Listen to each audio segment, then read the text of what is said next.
আসসালামু আলাইকুম। আজ আমি আপনাদেরকে দেখাবো একটা কাঁথার ডিজাইন বা কাঁথার সেলাই। এই সেলাইটা করার জন্য একটা বড় করে ফুড় দিয়ে দেবো, ফুড় বা একটা বড় সেলাই দিয়ে দিলাম। সেটা একবার নয়, ডাবল করে দেবো। ডাবল করে দিলে খুব সুন্দর এটা ফুটে উঠবে।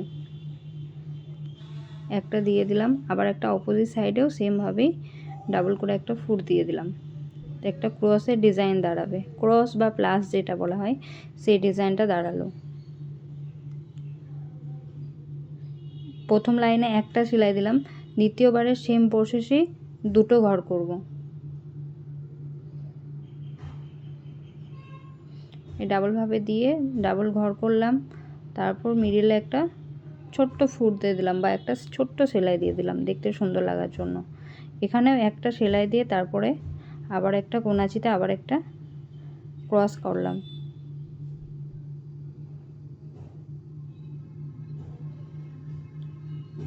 পরের লাইনে তিনটে হবে আর প্রথম লাইনে একটা হলো।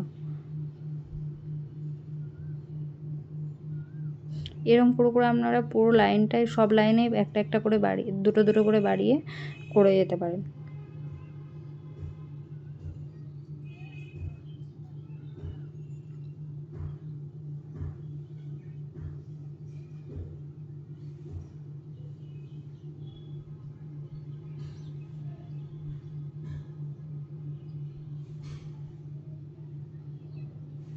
এটা হয়ে গেল দ্বিতীয় লাইন।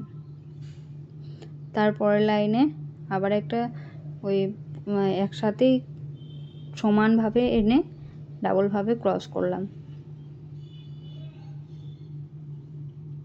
পরপর একটা করে বাড়িয়ে বাড়িয়ে গেলে দেখতেও সুন্দর লাগবে। এটা একটা কোণে আমি দাঁড় করিয়েছি, আপনাদের যেখানে ইচ্ছে সেখানে করবেন।